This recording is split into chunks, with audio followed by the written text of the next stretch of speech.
It began with a whisper that refused to die, a rumor dismissed by tabloids, silenced by legal threats, and mocked by royal loyalists, until now.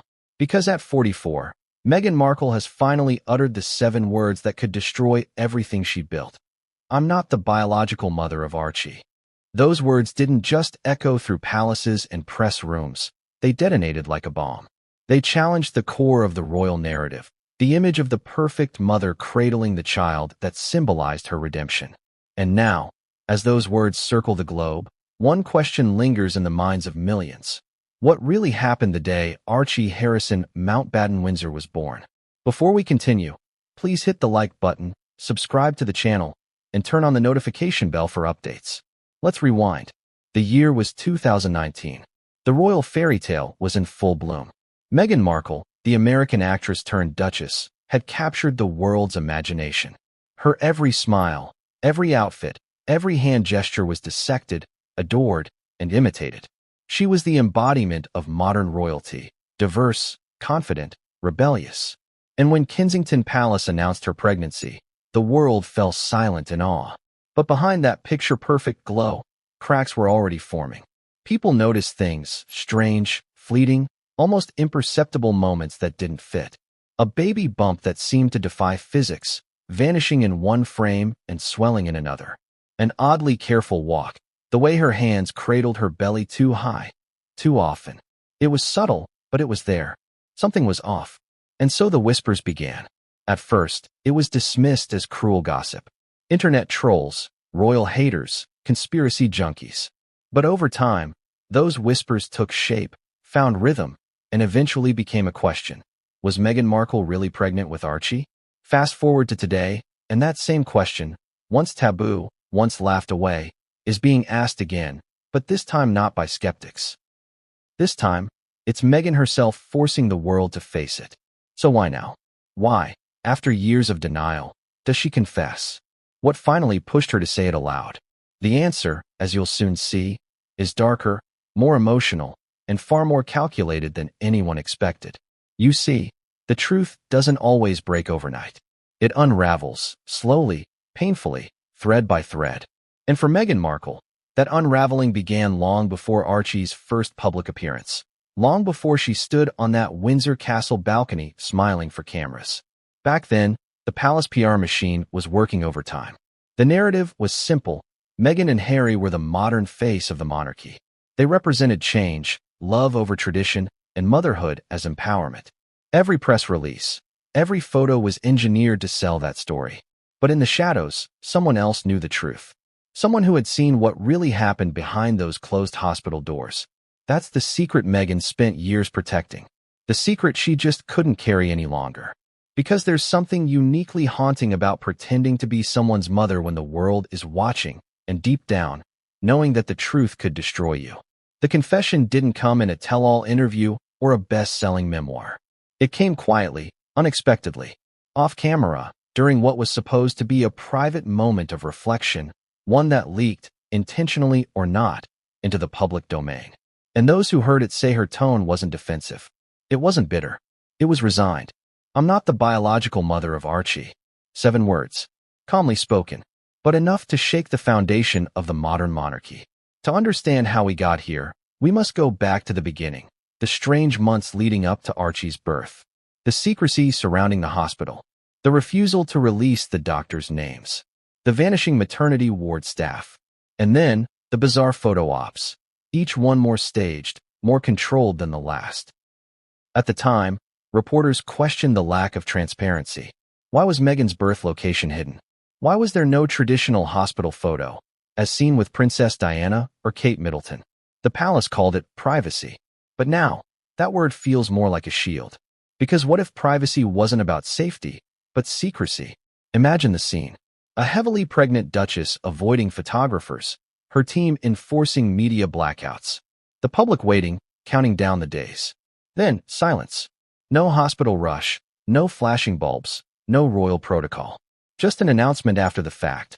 Archie Harrison had arrived, safe and sound. But there was one problem. No one saw it happen. Even the birth certificate raised eyebrows, filed days late, edited months later. Royal protocol broken at every turn. It was the first time in modern history that the British public didn't witness a royal baby's debut at the hospital steps. The palace dismissed concerns. A personal choice, they said. Modern parents, they insisted. But insiders whispered something else. Something about a stand-in. A cover story. A surrogate. Now, before we go further, let's pause and ask, could this really be true? Could Meghan Markle, the world's most scrutinized woman, have faked her pregnancy? And if so, why? The answers lie not just in what she said, but in what she didn't. Throughout her interviews, her speeches, her Netflix documentaries, Meghan often described her journey to motherhood. But listen closely, and you'll notice something odd. Her language is carefully detached. When we brought Archie home, she says, not when I gave birth. It's subtle, but deliberate. For years, people brushed it off, until her recent confession forced everyone to revisit those words with new meaning. Those who know Meghan say she never does anything without reason. Every word, every gesture, every leak is part of a bigger narrative. Which means this confession isn't just an accident, it's a move, a strategic play. But for what? Maybe it's guilt, maybe it's power, or maybe it's both. Imagine living with that secret for years, raising a child under the world's gaze, knowing millions adore a lie. Every birthday photo, every Christmas card, every Mother's Day tribute, layered with performance. Until one day, the mask cracks. There's a saying in Hollywood, truth doesn't leak, it bleeds. And for Meghan, the bleeding started long ago. Quietly. With a nurse. With a contract. With a promise made in a London clinic. Now, I'm not saying the palace knew everything, but the evidence suggests they knew enough. Enough to help her maintain the illusion. Enough to protect the monarchy from embarrassment. Enough to bury the truth, until Meghan dug it up herself. Because if there's one thing Meghan Markle has proven time and again, it's that she doesn't stay silent when she feels cornered. And this time, she wasn't cornered by the press or by the firm. She was cornered by her own conscience. There's a part of this story that no one talks about, the emotional cost of living a lie. The toll it takes on a mother who's constantly reminded of what she isn't. For Meghan, the pressure of perfection became unbearable. The very image that made her powerful also became her prison. And that's where everything began to unravel. Friends say the confession wasn't planned. It spilled out during a private therapy session, raw, trembling, unfiltered. I didn't carry him, she allegedly said, her voice breaking. I'm not his biological mother. It wasn't defiance. It was defeat. The kind of confession that comes when someone's been living with a secret too heavy to bear. But here's where things get even more complicated. According to insiders, Meghan didn't just confess, she explained. She claimed it was all done for protection, that the surrogate arrangement was meant to shield Archie from the chaos of royal scrutiny. A noble reason, if true, but then, why lie? Why erase the surrogate from the story altogether? Maybe because the royal image couldn't survive that truth. Maybe because a modern duchess giving birth via surrogate was one thing, but lying about it was another. The confession, whether calculated or cathartic, reopened every wound the monarchy tried to close. It dragged the palace, the press, and the public back into the mess they all thought they'd moved past. And suddenly, everything, the secrecy, the contradictions, the strange interviews, started to make sense. Even Harry's silence. Especially Harry's silence. Because what if he knew? What if he agreed? What if the most shocking part of all isn't that Meghan wasn't the biological mother, but that Harry helped her keep it quiet? The thought alone rewrites everything we thought we knew about them. Now the question isn't just about motherhood. It's about betrayal. About how far two people would go to protect their image. About how truth can rot under the weight of public adoration. And if Meghan's confession is the first crack, what's waiting beneath could shatter the monarchy once and for all. Because if Archie isn't Meghan's biological son, whose is he? What really happened inside that hospital? And why is Buckingham Palace still silent? Every secret has a beginning. Every lie a witness. And as we peel back the layers of this royal deception, we'll meet the people who saw what the world wasn't supposed to see. The nurse, the insider, the surrogate herself. Their stories will reveal the truth Meghan's confession only hinted at. The truth that could end the royal illusion forever. What if the photo the palace erased wasn't just a coincidence, but a warning? A glimpse into a truth they were desperate to hide. Because that missing image, the one that mysteriously disappeared from official archives within hours of its upload, wasn't simply another staged moment of royal bliss. It was evidence. Evidence of something that didn't add up. Something that the firm couldn't afford the world to see. Let's go back to where the whisper began. Long before that erased photo, long before the confession, back when everything was still a fairy tale. It was the winter of 2018. The world was still enchanted by Meghan Markle, the dazzling new duchess who'd injected Hollywood glamour into the British monarchy. She was pregnant, or so the world was told, and the media couldn't get enough. Every public appearance became a spectacle. Cameras flashed, commentators cooed, and headlines gushed over the glow of motherhood. But behind those glossy covers, eagle-eyed observers noticed peculiar things. A bump that shifted shapes. A belly that seemed to deflate in one frame, then reappear fuller in another. Moments when she bent down and the curve seemed to fold like fabric. The internet lit up with freeze frames, GIFs, slow-motion breakdowns. And for every explanation offered, 10 new questions arose. You could say it started as curiosity, but curiosity soon turned into obsession. People began to wonder, if this pregnancy was real, why did it feel so rehearsed? The whisper first spread across anonymous online forums. Users compared photos of Meghan's supposed pregnancy to those of Kate Middleton's. The differences were staggering. Kate followed royal birthing traditions meticulously.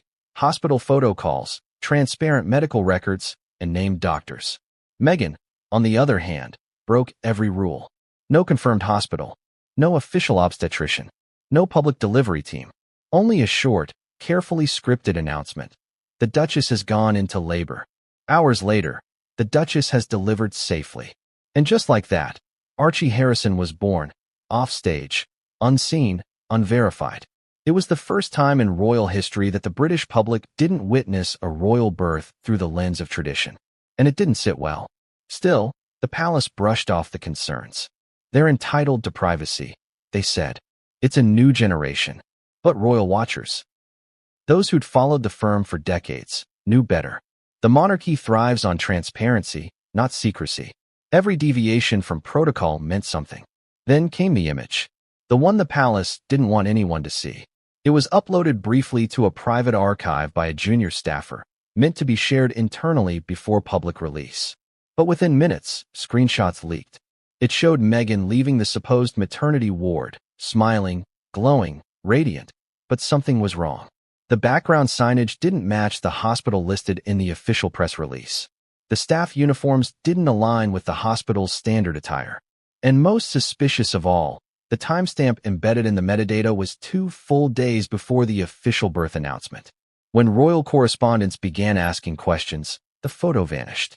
Not taken down, erased, scrubbed from servers, metadata wiped.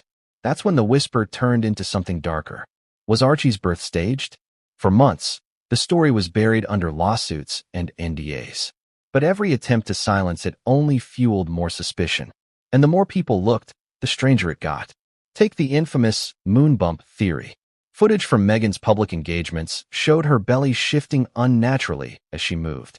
At one charity event, the bump seemed to slide when she bent over to greet a child. In another, it appeared much smaller just 24 hours after appearing enormous at a gala. Coincidence? Camera angles? Maybe. But skeptics couldn't ignore the mounting inconsistencies. Then came eyewitness accounts. A palace staffer who claimed Meghan's hospital bag was empty the night she was admitted. A chauffeur who swore there was no medical escort during the supposed hospital transfer. And a midwife, never officially identified, who vanished from royal service within weeks of Archie's birth. Too many coincidences. Too much smoke. But here's the strange part. The louder the rumors grew, the more composed Meghan seemed. It was as if she knew exactly what people were saying, and she wanted them to. Because every time suspicion peaked, she appeared in public, radiant, smiling, her hands resting dramatically over her bump. It became a performance, a defiance. She turned controversy into currency. The world couldn't look away. But what if that was the plan all along? You see, Meghan understood the media better than anyone. She knew how to weaponize curiosity. By keeping the truth hidden, she made herself indispensable. The press needed her. The palace needed her. The mystery around her pregnancy became her greatest power. Still, power built on illusion is fragile. And when that illusion cracks, everything collapses. And it did, on a chilly April morning when a journalist received an anonymous tip. A private message that read only one sentence: "You're looking in the wrong hospital."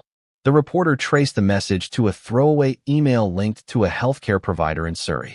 It led to a private facility known for discreet surrogacy arrangements. The kind of place where names were changed, records sealed, and contracts locked behind walls of confidentiality. Suddenly, the pieces began to align. The secrecy, the vanishing staff, the missing photo, the shifting timelines. It all pointed to something the public had never considered: that Meghan never gave birth in the first place. But if she didn't, who did? That's when the second photo surfaced. It wasn't a glamorous shot or a press release. It was a blurry, poorly lit image captured from a security feed. A woman in hospital scrubs pushing a covered bassinet down a corridor. The timestamp? The exact day of Archie's alleged birth. The woman's face was hidden by a mask, but her build and features didn't match Meghan's. She appeared older, heavier, her posture different. And most importantly, she was alone. No Harry, no security, no fanfare. Within hours, the image was gone, taken down by legal order. But not before it spread through underground channels. That was when people began whispering about the surrogate. Now, we're not here to pass judgment. Surrogacy is a deeply personal choice, a choice rooted in love, hope, and trust. But in the royal world, where lineage defines everything, that choice comes with consequences. Because if Archie wasn't born of Meghan's body, it would rewrite royal succession laws. It would mean a child outside the biological line had been presented as a legitimate heir. And that would be unprecedented. The palace could never allow that story to exist. So they did what they always do: control the narrative. Every questionable photo was replaced with a polished one. Every awkward interview edited for warmth. Every inconvenient timeline rewritten. But they underestimated something. The internet never forgets. Clips reemerged. Threads resurfaced. People started connecting dots again. And slowly, the whisper returned. Still, it wasn't until years later, when Meghan herself confessed, that it all made sense. Every odd detail, every deflection, every carefully crafted answer. She wasn't lying to the world because she wanted to. She was lying because she had to. But why? Why hide the truth if the intention was pure? Maybe because she knew the monarchy would never accept a surrogate-born royal heir. Maybe because she feared losing the one thing she'd fought for: control over her narrative. Or maybe, just maybe, because the surrogate wasn't just any woman. According to insiders, the palace hired someone whose identity was never meant to be known. Someone with a past tied to the royal circle. Someone who'd been paid not just for her silence, but for her disappearance. And if that's true, then the story isn't about motherhood at all. It's about manipulation. It's about power. It's about the kind of secret that can't stay buried forever. Because you can silence a rumor, you can delete a photo, but you can't erase the truth. So ask yourself this: if Meghan finally admitted she wasn't the biological mother, does that mean she's ready to tell the rest? Because according to one insider, there's a second confession she hasn't made yet. A confession about the real mother. And if that's true, the next chapter doesn't just change how we see Meghan Markle. It changes how we see the royal family itself. Because the woman who gave birth to Archie may not have been a stranger at all. It was supposed to be a simple moment. A mother leaving the hospital with her newborn child, smiling for the cameras, radiating love and triumph. But what if that photograph, the one that never made it to the public eye, was never meant to exist in the first place? What if that single frame held proof that the entire royal birth narrative was a carefully orchestrated illusion? Because that's what the insiders claim. That's what those close to the palace whisper late at night when the microphones are off and the NDAs feel suffocating. The photograph the palace wanted erased didn't just reveal an inconsistency. It exposed a truth that could unravel everything. Let's rewind to that day, the morning of Archie Harrison's supposed birth. The air outside Windsor was electric. Reporters were stationed in every direction, lenses trained on the castle gates, waiting for the royal convoy that would signal Meghan Markle was in labor. But the convoy never came. There were no flashing lights, no press vans chasing ambulances, no official confirmations from St. Mary's Hospital or the Portland, where rumors had pointed. Hours passed, then silence. Even Oprah noticed the secrecy. During the infamous interview, Meghan dodged personal questions about her pregnancies with practiced ease. She painted herself as a victim of press intrusion, turning the conversation away from logistics and toward emotion. It worked for a while. The audience empathized. But behind the scenes, producers were baffled at the gaps in her story. Where were the doctors? Where were the witnesses? Where was Doria? Doria, by then, had retreated into complete isolation. Friends who visited her described a woman consumed by quiet anxiety. Her phone was always on silent, her blinds always drawn, and one phrase, repeated more than once, stuck with them. There's something no one should know. Meanwhile, the surrogacy whispers had become a digital wildfire. Online communities began dissecting Meghan's photos, comparing angles, zooming in on frames where her bump seemed to fold unnaturally. Moon bumps, they called them, prosthetics used in film and fashion. At first, it was dismissed as conspiracy nonsense. But then came the clip, one brief video from a royal engagement, where Meghan bent down to greet a child, and her stomach appeared to shift unnaturally. The clip went viral overnight. Comment sections exploded. Did it just deflate? Someone wrote. How is that even possible? Meghan's PR team scrambled. The footage was flagged, buried, reframed as optical illusion. But the damage was done. The idea had taken root. And once a story like that begins to breathe, it's impossible to kill. Even inside Hollywood circles, whispers grew louder. An anonymous producer claimed Meghan once confided during a private dinner, "They'll never forgive me if they find out." The room went silent. Someone laughed awkwardly, thinking it was a joke. Meghan smiled that same flawless smile and changed the subject. But Doria, thousands of miles away, was no longer smiling. Because in her possession, according to one insider, were copies of old documents. Emails, appointment confirmations, maybe even payment trails. Things she had once promised never to reveal. She kept them locked away, not out of spite, but out of fear. Fear that her silence might one day make her complicit. And that fear only deepened after Lilibet's birth. Once again, no hospital photos, no medical verification, not even a proper christening photo released publicly. Meghan insisted the child was born in Santa Barbara, yet no one, not even nearby staff, recalled any unusual hospital activity that day. The illusion had repeated itself, this time across continents. So how did these whispers move from hidden corners of Hollywood to the heart of Windsor? Simple. Royal gossip is an ecosystem. Assistants talk. Lawyers leak. Photographers notice patterns. A single misstep, a forged document, a conflicting statement, becomes fuel for speculation. And once Doria's name re-entered the conversation, those whispers turned into waves. Because now, people weren't just asking if Meghan used a surrogate. They were asking if Doria knew. And if she did, why she stayed silent. Was it love, fear, or guilt? Some say Doria stayed quiet because she hoped her daughter would one day tell the truth herself. Others believe she was warned. That silence was her only protection. But whatever the reason, one thing is certain, Doria's conscience wasn't at peace. Late one night, a neighbor heard her talking to herself on the porch. "I raised her better than this," she whispered. "I just didn't raise her to be honest." Those words, caught by accident, would never leave the person who heard them, because they revealed not malice, but heartbreak.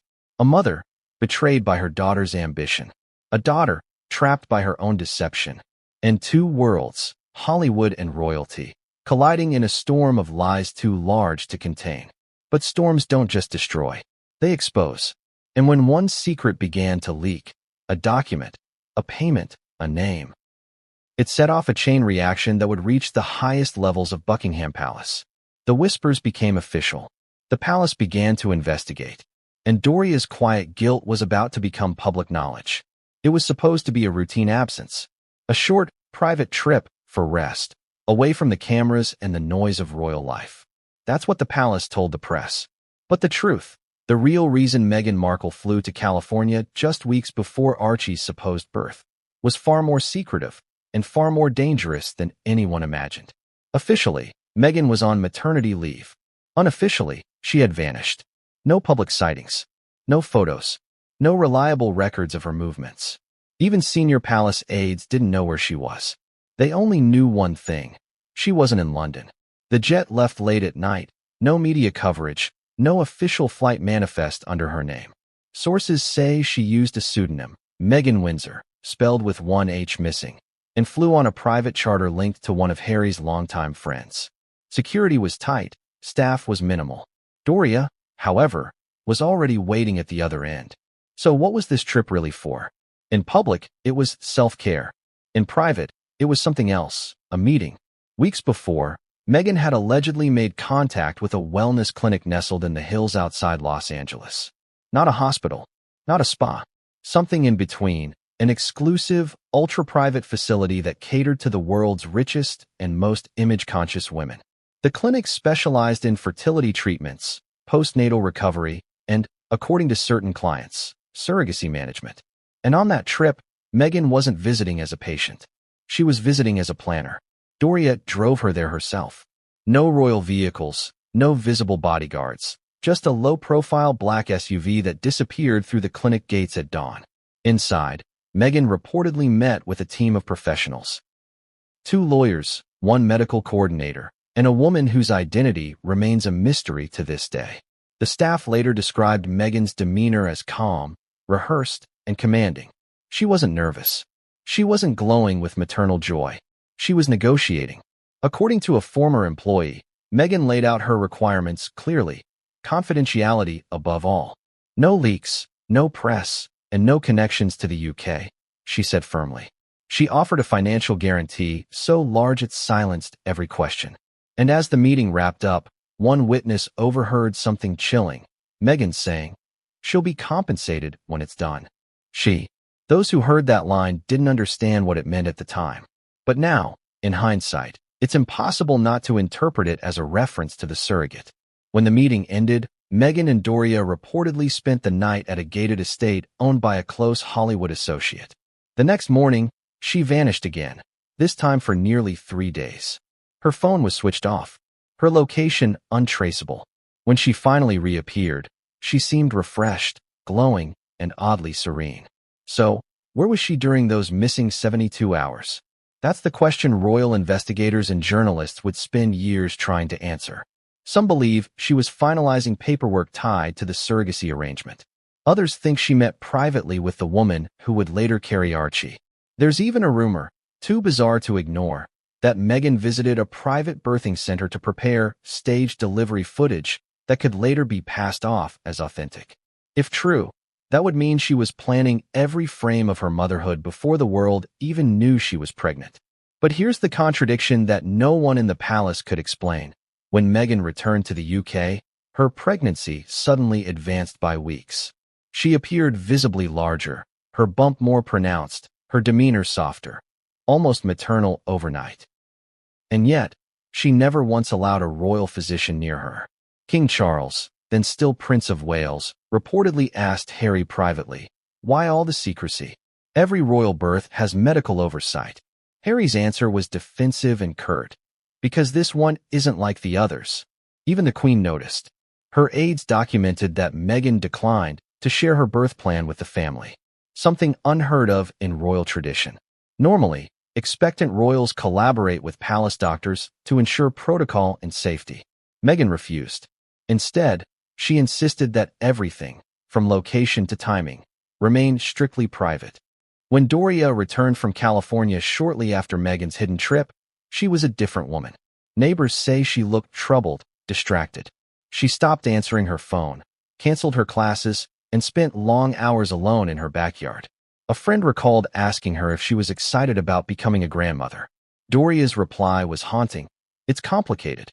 Complicated. That word would become a shadow over everything that followed. Behind the walls of Frogmore Cottage, tensions ran high. Palace insiders say Meghan and Harry began fighting constantly with staff. Orders were being issued, then retracted. Security teams were replaced, and one royal aide was reportedly dismissed after questioning inconsistencies in Meghan's schedule. Meanwhile, Doria was caught in the middle, torn between loyalty and conscience. She had driven her daughter to that meeting in California. She had seen the paperwork. She had heard the terms.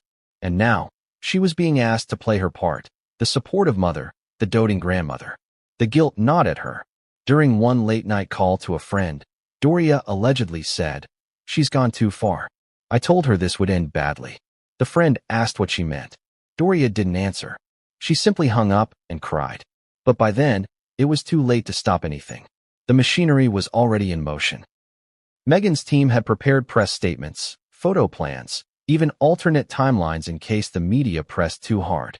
Every detail had been accounted for, except Doria's conscience. And then came a moment that would change everything for her. While in London, Meghan received a package, hand-delivered, no sender listed. Inside were photos, blurry, time-stamped, taken outside that California clinic. They showed Meghan's car entering and leaving the premises. Doria immediately recognized it. She panicked. She knew the implications. If those photos leaked, the illusion would collapse overnight. Meghan, however, didn't panic. She simply smiled and said, "Don't worry. We'll handle it." She shredded the envelope, tossed the remnants into the fireplace, and went back to rehearsing her upcoming public appearance.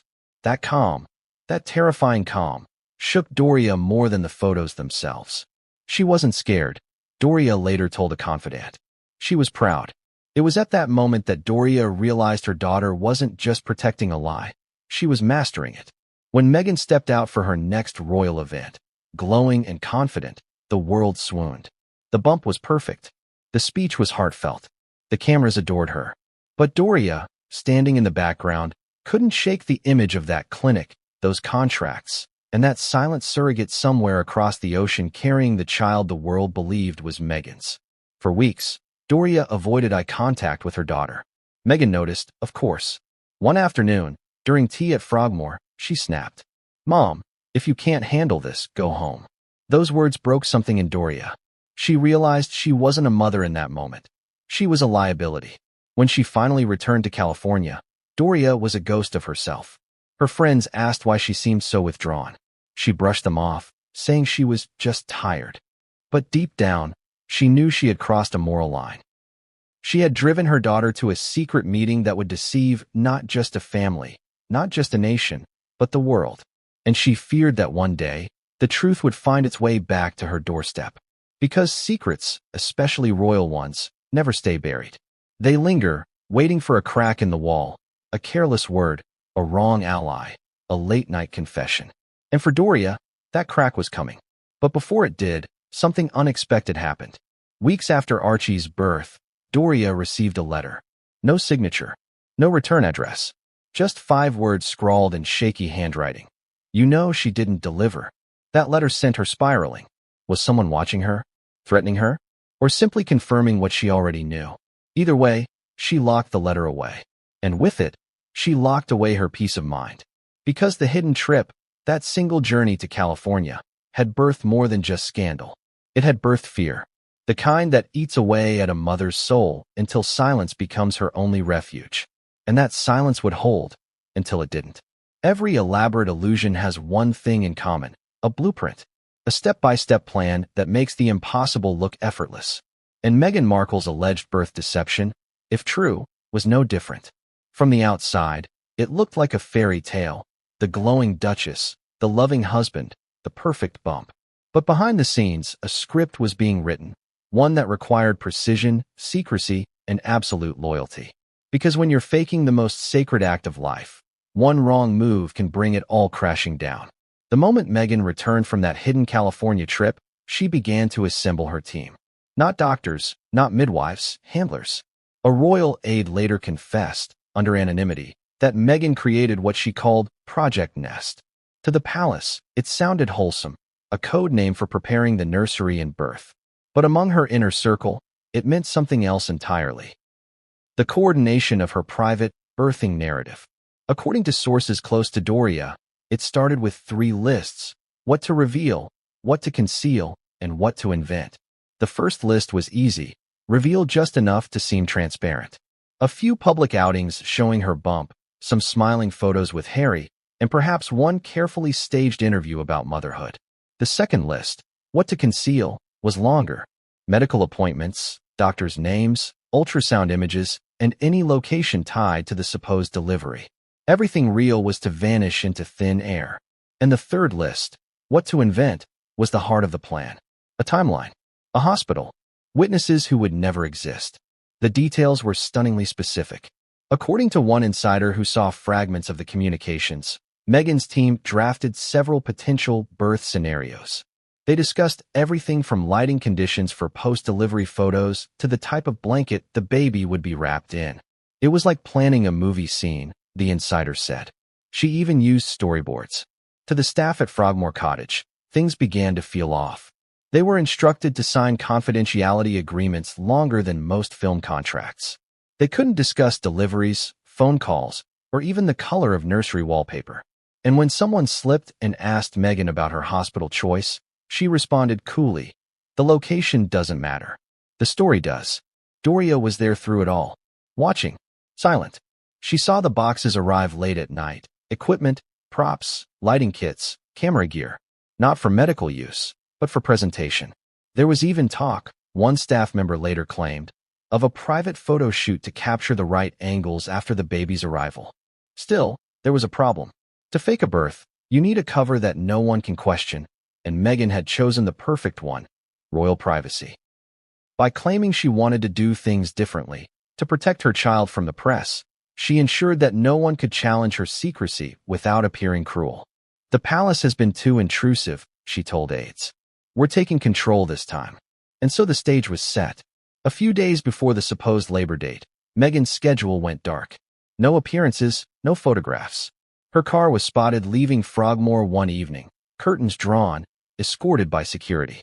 The press assumed she was heading to the hospital. But hours later, royal correspondents received a brief note from the palace. "The Duchess has gone into labor." Only, she hadn't. That same night, across the Atlantic, another event was unfolding, one no one would know about until much later. In a discreet Los Angeles facility, a woman under heavy confidentiality reportedly went into labor. The timing matched the palace's announcement almost exactly. Was it coincidence? Or choreography? By morning, the palace released another statement. "The Duchess of Sussex has delivered a healthy baby boy." Yet no one outside their circle saw her enter or leave any hospital. No nurses came forward. No security footage ever surfaced. Doria was with Meghan when the announcement went live. She later described that moment, privately, as surreal. Her daughter sitting on the sofa, scrolling through glowing headlines while cradling a baby that, according to those close to the scene, looked suspiciously older than a newborn. Hours later, an official photographer arrived to take the now famous Windsor Castle photo.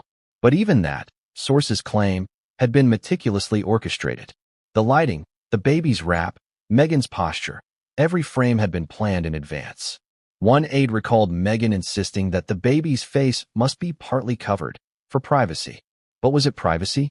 Or protection from being recognized as someone else's child? It came with a warning.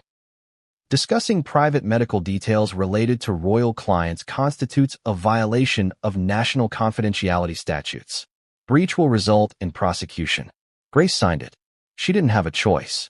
She had children, bills, a mortgage. "You don't fight the crown," she said. "You keep your head down and pray no one remembers your name." But she did remember. Every detail, every second. And she kept a secret copy of her shift schedule, tucked in an old notebook. Dates, patient initials, room numbers. The patient that night was logged under an alias, RM. Royal Mother, Grace said bitterly. That's what it stood for. Royal Mother. When she learned about the missing photograph, the one the palace erased, everything clicked. "That's why there was no hospital photo," she explained. "That's why no one saw her enter or leave. Because she wasn't there." Grace's voice wavered as she described how guilt consumed her over the years. "I'm a nurse. We bring life into the world. We're supposed to tell the truth. But I helped cover up a lie." She didn't come forward right away. She watched as Meghan and Harry built their brand on the image of perfect parenthood, Netflix specials, podcasts, magazine covers. Every time she saw Archie's photo, that small birthmark reminded her of the night she couldn't forget. One day, she couldn't take it anymore. She reached out to an investigative journalist under the pseudonym Rose. It wasn't Clara Whitby this time. It was someone new, someone determined to verify what had been hidden. They met in a dim cafe outside London. Grace brought only one thing with her, a hospital wristband. Small, faded, labeled with the initials AHMW. Archie Harrison, Mountbatten, Windsor. That band shouldn't have existed. Royal births are documented under royal seals, not hospital wristbands. But there it was, dated 2 days before the palace's official announcement. The journalist's eyes widened. "Do you realize what this means?" she asked. Grace nodded. "It means the truth never left that room. Until now."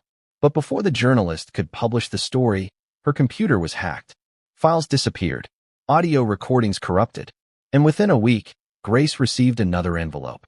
This time with no letter, just a photo of her family. The message was clear: stop talking. She went silent for nearly a year, changed jobs, moved houses, but the guilt didn't fade, especially when Meghan's confession surfaced years later.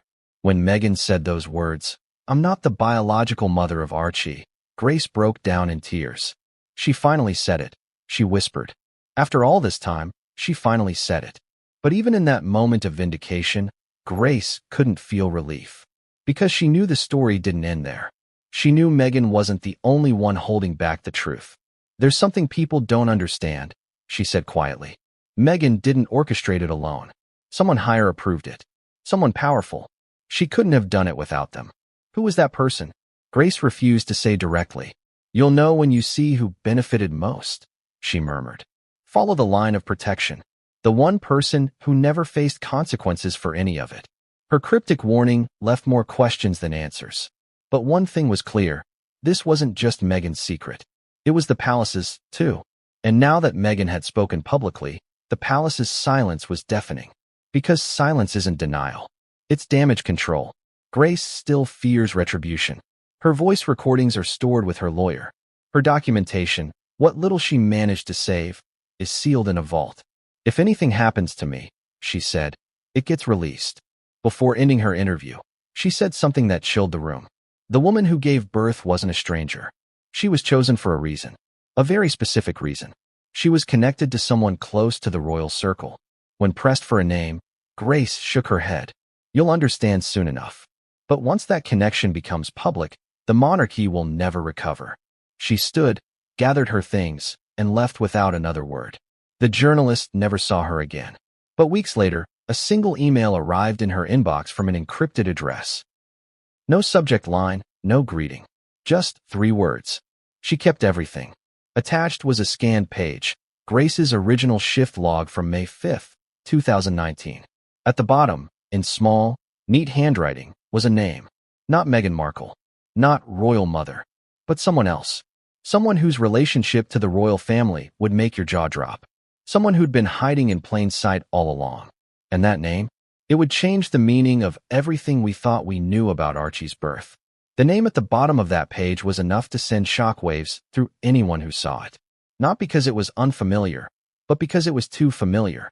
A name that had quietly lingered in royal circles for years. A woman whose proximity to the monarchy had always seemed coincidental, until now. Her name, according to Grace's shift log, was Rebecca M. Cavendish. To the outside world, she was just another discreet service contractor, a mid-level consultant who occasionally handled private logistics for charitable events. But within the palace, Rebecca was whispered to be the fixer, someone who made delicate problems disappear without leaving fingerprints. And in May 2019, Rebecca Cavendish became the centerpiece of one of the most elaborate secrets in modern royal history. So who was she really? And why would she be the one giving birth to the royal heir? Let's peel it back. Rebecca had worked with the royal family indirectly for years. Her husband, an old Etonian, had ties to one of Prince Charles's closest advisors. She herself was never in the limelight, but she was known to appear at discreet charity galas, often representing anonymous donors. Insiders described her as calm, unshakable, and fiercely loyal. She was the kind of woman who'd take a secret to the grave, one insider recalled. And that's exactly why she was chosen. But chosen by whom? That's where the story darkens. According to documents Grace's journalist contact later uncovered, Rebecca had been receiving substantial consulting payments from a shell company associated with the royal family, payments that coincided precisely with the months leading up to Archie's birth. Her involvement was no coincidence. One former palace staffer described the arrangement bluntly. She wasn't just a surrogate. She was the safeguard. They needed someone within reach, someone they could control completely if things went sideways. Because if there's one thing the royal family despises more than scandal, it's unpredictability. Now imagine the optics if word had gotten out in 2019 that Meghan Markle, hailed as the symbol of modern royal motherhood, had used a surrogate. The palace couldn't risk it. Meghan's entire image was built on relatability, vulnerability, and empowerment. A surrogacy revelation would have turned her into a PR liability overnight. So they did what they always do. They built a narrative. But this time, the cracks began to show almost immediately. Rebecca's pregnancy had been cloaked under a pseudonym within medical records, but locals near the Surrey clinic noticed her frequent visits. She had stopped attending public functions, citing health reasons. Friends recalled her turning withdrawn, tense. And then, after May 2019, she vanished entirely from her social circle. No baby photos. No announcements. No trace. That's because, according to multiple accounts, she didn't leave the clinic with a child. The child was taken, by security under royal authority, and delivered directly to Windsor. That's where Meghan entered the story. 2 days later, cameras captured the Duchess of Sussex glowing for the press, holding what the world believed was her newborn. But those who've studied the photos closely have noticed subtle tells. The way her hand grips the baby awkwardly, as if she's not used to holding an infant. The absence of physical signs of postpartum strain. The immaculate appearance inconsistent with recent labor. Every detail choreographed. Every question preemptively silenced. But Rebecca Cavendish's role didn't end there. There's evidence, though never publicly confirmed, that she was provided with an offshore trust, generous lifetime payments, and property rights under a third-party entity in Guernsey. In other words, she was bought silence. And for years, she kept it. Until recently, a source close to Rebecca confided that she'd grown paranoid. She feels watched, the source claimed. She told me once, they think I'll talk. They're wrong. But they're watching anyway. And maybe they were. Because something strange happened last year. Rebecca's bank accounts were frozen for 3 weeks without explanation. When access was restored, the balance had changed, reduced by nearly £500,000. No trace, no record of withdrawal. Was it theft? A signal? Or a warning? No one knows for sure. But shortly after, she stopped responding to messages entirely. Her phone disconnected, her email deleted, her property sold. She disappeared. And that's when another strange detail surfaced. When Meghan Markle's confession leaked, the one where she said, "I'm not the biological mother of Archie," a single new financial transaction appeared on one of the same offshore accounts once linked to Rebecca. The description? Settlement 9. As in 9 months. Coincidence? Or payoff? The deeper investigators dug, the clearer the pattern became. The royal machine hadn't just hidden a surrogate. They'd constructed an entire ecosystem of silence to protect it. Lawyers, doctors, and handlers all bound by contracts that threatened ruin if broken. But then came a twist no one expected. One of the medical technicians from that Surrey clinic, who had since emigrated to Australia, reached out anonymously to the same journalist who'd worked with Grace. He claimed that the surrogate's records weren't sealed under royal protocol. They were reclassified under maternal protection, a category typically used in covert adoptions. That changes everything. Because if Archie's birth was legally classified as a protection case, that means official documentation lists a transfer of guardianship, not maternal delivery. In other words, Meghan Markle didn't give birth, she received custody. And that, legally speaking, puts Archie in a gray zone of royal succession. If the child's birth isn't biologically linked to the Duchess, and the documentation identifies him as a ward under royal guardianship, then technically, his status as a natural royal heir could be challenged. Imagine the implications. The monarchy's line of succession, already fragile after decades of scandal, could face its biggest constitutional crisis yet. Which raises the question, did Meghan confess to prevent that from happening, or to get ahead of it? There's an emotional layer here that's often ignored. What must it feel like to live with that secret? To wake up every day and see a child the world believes you carried, while knowing the truth lies buried behind contracts and court seals. Those close to Meghan say it changed her. She became hypervigilant, one insider claimed. Paranoid about people photographing Archie, worried about anyone getting too close. It wasn't just privacy, it was protection. But protection from what? Exposure? Or guilt? It said that late at night, when the cameras were gone, Meghan would stare at Archie for long stretches, silent, contemplative. Not detached, but uncertain, like she was trying to reconcile the image of motherhood the world demanded with the truth her heart knew. And yet, despite the secrecy, she wasn't alone in it. Because according to Grace's final note, there was another woman present in the Surrey clinic that night. A woman no one expected.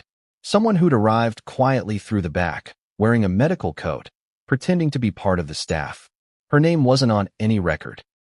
Her presence wasn't authorized. But security footage, later wiped, showed her walking down the same corridor just 20 minutes before the baby was taken away. And when investigators enhanced the footage, they recognized her immediately.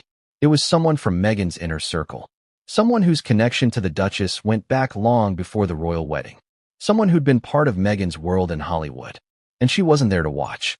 She was there to supervise. What she oversaw that night, and what she said in the hours afterward, would ignite an internal power struggle between Meghan and the palace unlike anything since the days of Diana. Because this woman knew the truth. She knew who the surrogate really was.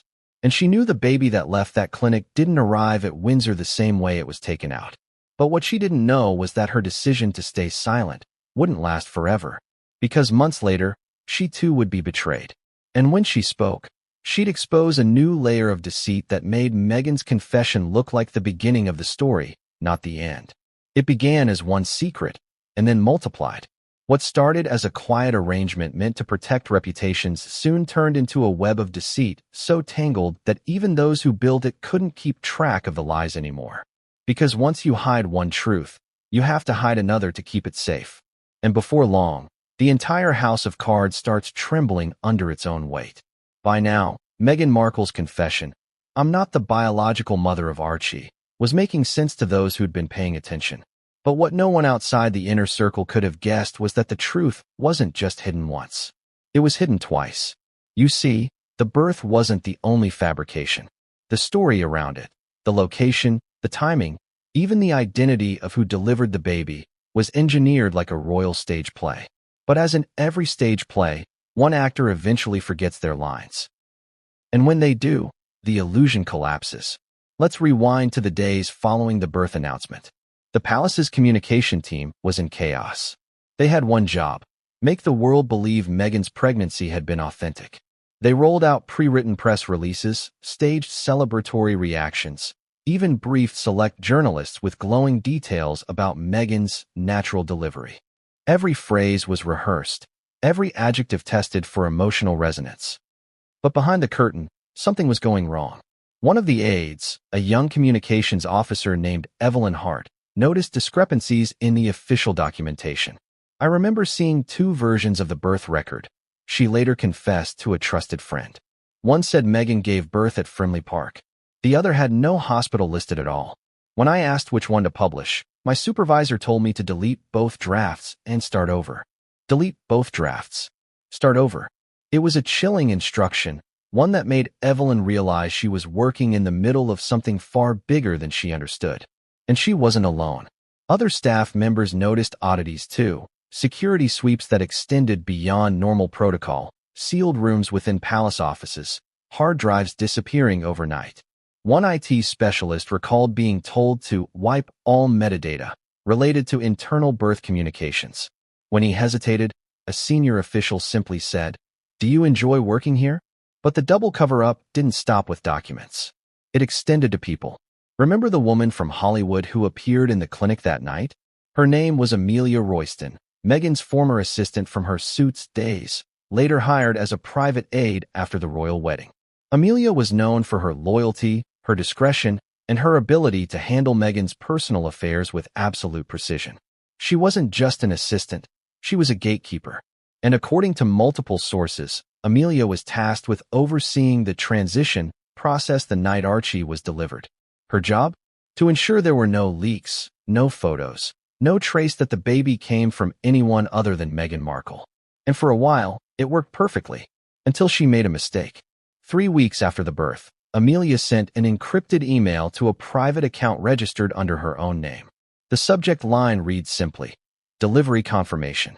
Inside were details of the event, dates, signatures, and the phrase, "surrogate handover completed as planned." That email was never meant to be seen by anyone else.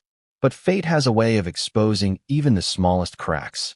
When Amelia's laptop was later sent for repairs, the technician flagged an unusual hidden file. It was quietly reported to internal IT security, and within hours, the palace launched what insiders call the second cleanup. Phones were confiscated, emails purged, NDAs reissued under new terms. And Amelia Royston? She disappeared.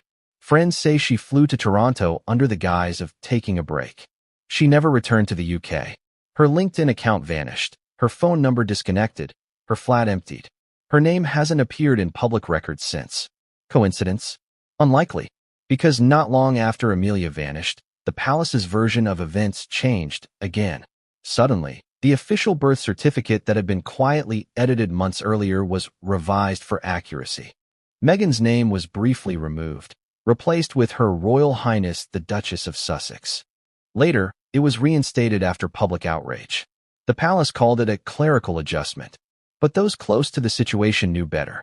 They were rewriting history in real time. Meanwhile, Meghan and Harry continued smiling for cameras, unaware, or perhaps all too aware, that the story was collapsing behind them. During interviews, Meghan's tone grew sharper whenever questions about her pregnancy surfaced. She'd laugh, deflect, or turn to Harry for support. But insiders noticed her hands would tighten on her lap, her jaw set just a little too firmly. Harry, on the other hand, became defensive. "Every father knows," he once said during a television appearance, "the feeling of seeing your child come into the world." But when asked about the delivery itself, he stumbled. It was amazing, really special. His eyes darted away. His voice faltered. It was the hesitation heard around the world. That tiny crack of uncertainty sent royal watchers into overdrive. Because when the official narrative starts to sound rehearsed, people begin to dig deeper. And that's when the second layer of deception finally came to light. Amelia Royston's email wasn't the only digital trace. There were others, buried in metadata, encoded within draft emails, fragments stored in backup servers. Digital ghosts of conversations between royal aides discussing Project Lily, transition logistics, and postnatal continuity. Translation: surrogate management. A forensic IT team later confirmed that at least 7 internal accounts had been wiped during the week following Archie's birth. Their deletion logs matched the same pattern seen in the palace's prior scandals: precise, deliberate, professional. One insider summed it up: they didn't delete a mistake. They deleted a history. So why go to such extremes? Because there was one more twist, a third party that almost exposed everything. An independent American journalist named Trevor Lane had been investigating royal finances when he stumbled upon a payment labeled Maternal Medical Consultancy in a financial disclosure tied to Archewell. The amount? £2.3 million. The recipient? A medical trust connected to the same Surrey clinic where Rebecca Cavendish gave birth. When Trevor contacted the clinic for comment, they refused to speak. But 48 hours later, he received a cease and desist order, signed by the same law firm representing the Duke and Duchess of Sussex. He hadn't even published the story yet, and that's when he realized he wasn't chasing a rumor. He was chasing the truth. A truth so heavily protected that it required 2 separate layers of deception, one to hide the surrogate's identity, and another to disguise the existence of the surrogate itself. That's the essence of the double cover-up. One truth buried beneath another, sealed inside royal protocol, guarded by loyalty and fear. But secrets rot from the inside. Because the more you try to bury something, the deeper the cracks run, and eventually, something leaks. In this case, it wasn't a photo or a document. It was a sound, a single voice recording. Weeks before she vanished, Amelia Royston had apparently made one final insurance policy, a secret voice memo stored on a cloud account. The recording, though brief, contained something no one expected to hear: the sound of a baby crying, and in the background, faint but unmistakable, Meghan's voice saying, "Make sure no one ever finds out who she is." She, the word that confirmed what the palace had spent years denying. Someone else had given birth. Someone they'd protected. Someone they'd erased. That audio clip, reportedly verified by experts but never released publicly, was said to have sent the royal crisis team into overdrive. Lawyers scrambled. Hard drives disappeared. And within a week, Amelia was gone. It was the last piece of evidence before the walls closed in. But as with all royal scandals, silence is never permanent. Because just when they thought they had buried the story for good, a third figure stepped into the light. A figure no one expected to speak. Someone who'd been loyal to the firm her entire life. Someone who'd been inside those palace walls since before Meghan ever arrived. And when she finally broke her silence, she didn't just confirm the double cover-up. She revealed how deep it really went. Her name? A former royal aide known only as the Shadow Secretary. And her testimony would not only connect the surrogate to the palace, but expose who inside Buckingham authorized the entire operation. It was supposed to be their sanctuary, Frogmore Cottage, the quiet refuge gifted to them by the Queen herself. A place where Harry and Meghan could raise their child away from prying eyes. But within those walls, behind the white-painted windows and manicured hedges, the illusion of calm was crumbling. Harry wasn't sleeping. He wasn't eating.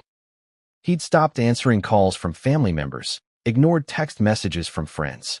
The man who once radiated warmth and mischief now carried an emptiness that even Meghan couldn't ignore. He'd been trained from birth to hold his composure, to smile for cameras, to endure humiliation with royal discipline. But this wasn't about the press, or the tabloids, or the crown. This was about truth, about betrayal, about the nagging question that refused to die in his mind. Who is Archie's real mother? And if he didn't know the answer, what did that make him? The tension between Harry and Meghan had been building for weeks. Ever since whispers of inconsistencies in the birth story reached him from within palace circles, he'd been trying to reconcile what he was hearing with what he thought he knew. It all started when he stumbled upon an envelope tucked inside a locked drawer in Meghan's office. It wasn't labeled, just sealed with a crimson wax stamp. Inside were several documents, NDAs, financial transfers, and a small ultrasound photo dated months earlier than Meghan's publicly announced pregnancy. But the name printed at the top of the form wasn't hers. It read, Patient, R.M. Cavendish. Harry stared at it for what felt like hours. The room spun. His first instinct was denial. Maybe it was a clerical mix-up. Maybe it was one of those administrative anomalies that came with royal life. But the longer he looked, the harder it became to ignore. And then, buried at the bottom of the file, was a consent form, signed by Meghan Markle. That night, Harry confronted her. He found her in the living room, scrolling through her phone, calm and composed as always. He didn't shout. He didn't accuse. His voice was trembling, barely audible. What is this, Meghan? She looked up, startled at first, but not entirely surprised. She'd known this moment would come eventually. Harry, it's complicated, she said. He held the ultrasound in his hand. Whose baby is this? Why is your name on this contract? What does R.M. Cavendish mean? She tried to reach for the papers, but he stepped back. The silence that followed was heavier than any argument. Finally, she said it, the words that would break him. It's Archie's. I didn't carry him, Harry. I couldn't. He felt the air leave his lungs. The world shrank into a ringing blur. Couldn't, he repeated. You told me. You told everyone. I know what I told you, she interrupted. But it was for us. It was the only way. The only way. That phrase haunted him for weeks. Meghan explained that it had all been arranged before he even knew. That the palace had been aware. That using a surrogate wasn't about deceit. It was about survival. They would have never accepted it otherwise, she whispered. They would have taken him from us. Don't you see? I did it for you. For us. But he didn't see. He saw betrayal. He saw the years he'd spent defending her. Every headline he'd fought. Every bridge he'd burned with his family. Now collapsing under the weight of a secret she'd chosen to keep. And yet, even as his anger boiled, he couldn't help but feel pity. Because beneath her calm explanations, he could see the fear. Meghan was terrified, not of losing her image, but of losing him. You weren't supposed to find that, she said quietly. That's the problem, he replied. You never wanted me to. For days after, Harry barely spoke. He spent hours walking alone through Frogmore's gardens, his mind looping through every moment since the pregnancy announcement. The bump photos, the interviews, the way she'd avoided doctors' names, the strangely secretive birth. It all made sense now. Too much sense. But clarity didn't bring comfort. It brought collapse. Because if Meghan had lied about something as sacred as motherhood, what else had she hidden? That's when the nightmares began. He'd wake up drenched in sweat, hearing echoes of his mother's voice. Princess Diana, pleading with him to see what he couldn't. They'll take everything from you. Harry, she'd whisper in his dreams. Everything. He began drinking again, quietly, privately. Meghan noticed the bottles piling up, the slurred answers, the distant stares. She tried to console him, but every attempt turned into an argument. You don't understand, he shouted one night. I spent my whole life being lied to, and now you've done the same thing. Lied to, she shot back. I saved us. You think they would have let me stay if they knew I couldn't carry? They would have turned you against me, just like they did with your mother. Her voice cracked on that last word. Diana, the one person they both worshipped and feared to emulate. The argument ended with Harry leaving the house, slamming the door so hard the frame shook. He didn't return for 2 days. When he finally did, his face was pale, his eyes hollow. He'd gone to see someone, a royal aide he'd trusted since childhood. The aide didn't mince words. Harry, he said, this was bigger than her. The palace knew. The palace. They signed off on it. The entire arrangement. They didn't want you to know, thought you'd react like your mother did when she learned about her lies. They wanted control. Control. The word that had defined Harry's entire existence. And just like that, his anger toward Meghan began to twist into something else. Confusion. She had betrayed him, yes, but so had the people he'd spent his life defending. He was trapped between two worlds, the woman he loved and the family that raised him, both keeping secrets, both manipulating the truth. He confided in a friend from the military, one of the few who hadn't turned his back on him. I feel like I'm living in two realities, he said. One where I'm Archie's father, and another where I'm just a face in a photograph. The friend asked him a simple question. Do you need to know the truth, or do you just need to believe something? Harry didn't answer. Instead, he made a decision. If Meghan had hidden the truth from him once, he needed proof that it wouldn't happen again. Quietly, without her knowledge, he reached out to a private investigator, someone outside royal reach. His request was simple: verify Archie's DNA. The investigator hesitated. You're asking me to do something that could destroy your family. Harry nodded. Then we'll be destroyed with the truth, not with lies. Weeks later, the investigator returned with an envelope. It was sealed, labeled confidential results. Harry held it in his hands for hours before opening it. His heart raced, his palms sweated, but deep down, he already knew the truth. The test confirmed what he feared most. Meghan wasn't the biological mother. But what shocked him wasn't that revelation. It was the second result printed underneath. A name. A match.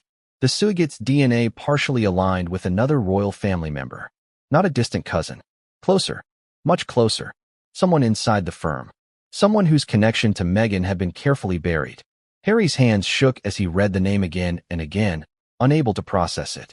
It wasn't Rebecca Cavendish. It wasn't an outsider. It was someone with Windsor blood. That meant Archie wasn't just his son. He was part of a cover-up that stretched into the royal family itself. And suddenly, Harry understood why everyone had stayed silent. The palace didn't hide Meghan's surrogacy out of shame. They hid it because it tied them to a secret that could destroy their legitimacy forever. Harry broke down that night.